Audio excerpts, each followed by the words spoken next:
দক্ষিণ এশিয়ার শ্রীলঙ্কা ও বাংলাদেশের পর এবার নেপালে ফুঁসে উঠেছে জেনজি বা প্রজন্ম জেড। সামাজিক যোগাযোগ মাধ্যম বন্ধের জেরে সোমবার পুলিশ ও জেনজির সংঘর্ষে রণক্ষেত্রে পরিণত হয় নেপালের রাজধানী কাঠমান্ডু। সে সময় পার্লামেন্ট ভবনে আগুন দেওয়ার ঘটনাও ঘটে।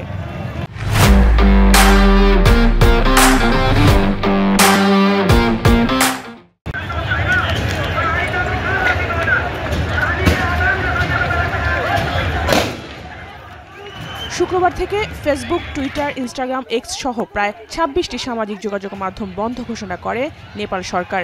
এতেই মূলত ক্ষোভ ছড়িয়ে পড়ে তরুণদের মধ্যে।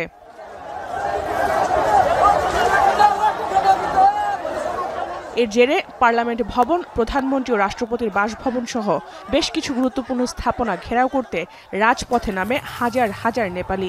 বাধা দিলে এক পর্যায়ে পুলিশের সঙ্গে বিক্ষোভকারীদের ধস্তাধস্তি শুরু হয়। এক পর্যায়ে শুরু হয় ব্যাপক সংঘর্ষ।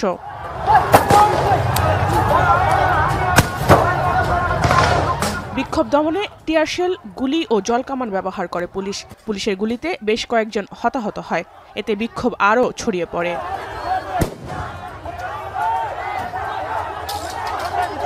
পরিস্থিতি সামলাতে এরই মধ্যে কাঠমান্ডুতে কারফিউ জারি করেছে আইন শৃঙ্খলা বাহিনী। রাত ১০টা পর্যন্ত যা বলবৎ থাকবে।